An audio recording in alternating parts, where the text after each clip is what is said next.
Hey there, Michael Mullen. This is phase 3 of the Bodyweight No Equipment 30-30 program. It's designed to take phases 1 and 2 and build it to a higher level of intensity. There's more bounding, plyometric, and up and down jumping mechanisms in this exercise session. It's important you haven't had any pain or problems in the first 2 phases before advancing to this phase. If while doing any of these exercises you find pain or discomfort, it's important that you modify the range of motion or the intensity so that you don't have ongoing pain. It's also okay to supplement an exercise with one of the ones in the previous phases if anything is uncomfortable.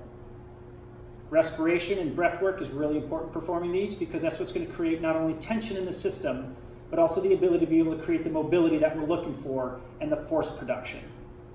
It's also important as well, too, that you work within the confines of what you feel you can control.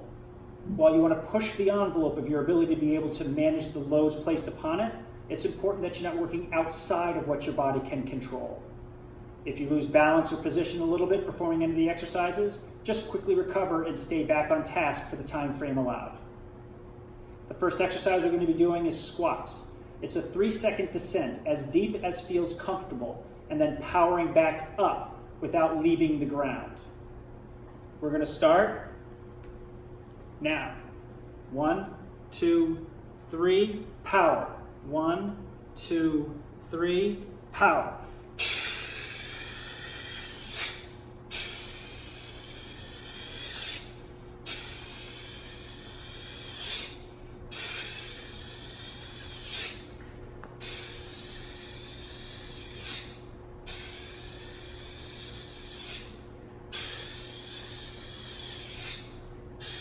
Done. Rest. 30 seconds. As before, it's important you kind of let your body weight move around, swing your arms, let your blood flow a little bit, keep your air moving. These first couple phases, the 30 seconds doesn't sound like it's important, but it's important you get in the routine because the recovery is an integral part of being able to be successful doing this exercise. The next exercise is crab position, heels on the ground. We're going to be touching alternating knees while lifting the opposite side. Go. Lift, lift, lift, lift, lift. Push through the weight-bearing side. Dig the opposite heel into the ground. Hip, lift, hip, lift, hip, lift, hip, lift. Boom, boom.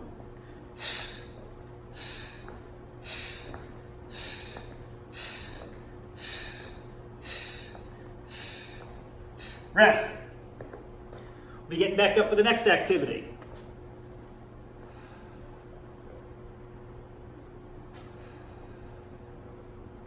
This next activity is alternating back lunges with overhead reach.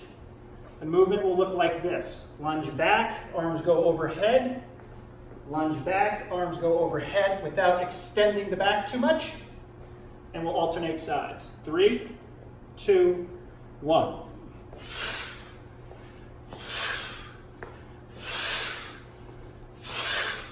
Strong exhale.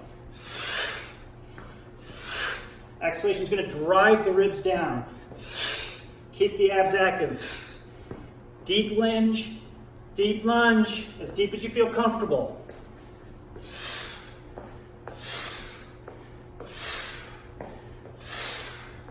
3, 2, rest. The next activity is on hands and toes, what we call bear position.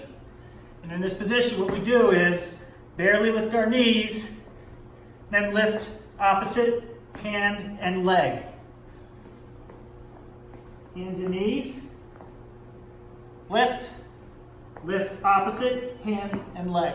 It's important to drive through the arm on the ground.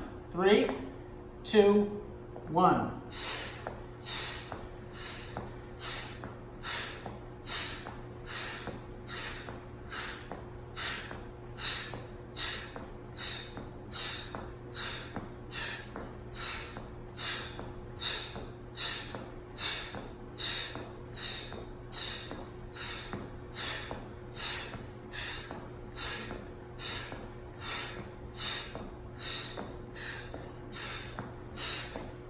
Rest. Next activity we're going to be doing is alternating lunge jumps with contralateral arms. Start in the lunge position, switch in the air. It will look like this. From the side, it will look like this. Get as deep as you feel comfortable. Control the forces going down. Keep your ear moving. Set up position, 1 foot forward, 1 foot back, and go.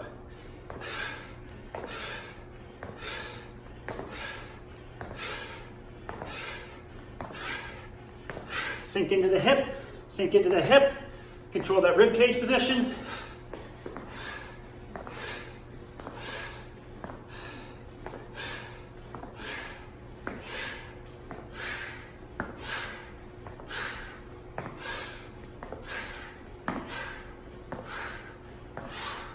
Rest.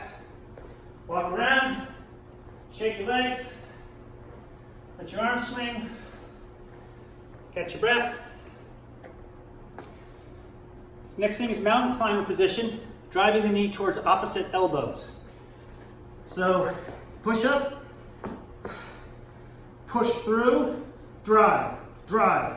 Keeping the upper body super still. Abs are working, pump that air, and go. Upper body should be as still as possible.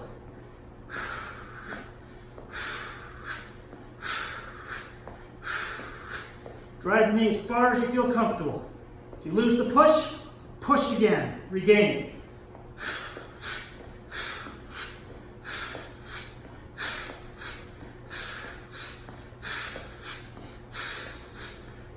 Rest. Back up we go. We want to move through this plane now. Next activity is lateral bounding.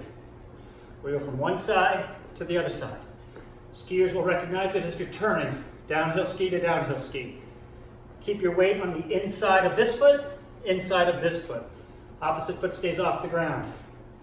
Arms out in front to counterbalance. And go. Sink into that hip, sink into that hip. Get down into that leg, keep the foot flat on the ground once you get over there.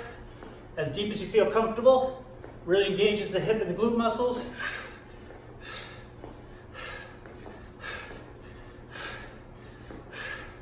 Get to that side, commit, get into that hip. Commit, commit.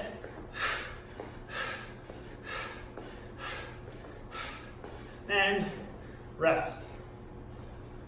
A couple more, just a couple more. This next one's the T rotations, added challenge. Top leg comes off the ground as the arm comes off the ground. Look like this. Turn and lift, turn and lift, turn and lift. Again, don't over rotate. Drive the weight bearing arm into the ground. Get going in 5 seconds, get in push up position. 3, 2, 1. Drive, drive, drive.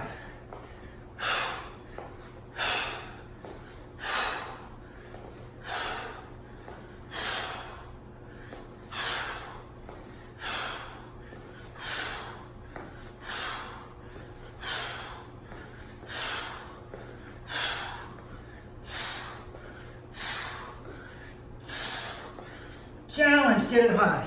Challenge, get it high. Rest. Almost there. 2 more things. Next is a single leg hop. You'll hop forward on one leg, land on the same leg. As far as you feel comfortable, stick your landing. Sit it into that hip. Turn around, do the same thing going in the opposite direction. Let's start on our left leg. Body in low position. Arms will be here. 3, 2, 1. Hop, stick it. Turn around, hop, stick it. Turn around, hop, stick it.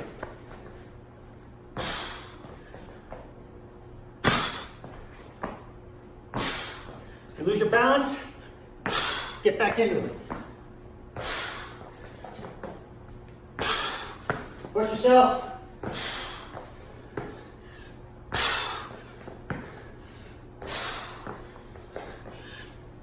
Rest.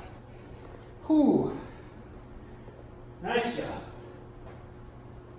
Next one is you'll be in push-up position, hands and toes, opposite leg lifts. It's important that you maintain good position of the rib cage and pelvis, and that when lifting, you only lift as high as you can keep the glutes and the hips active without arching your back. Ready? Go. Strong kick. Push through the arms.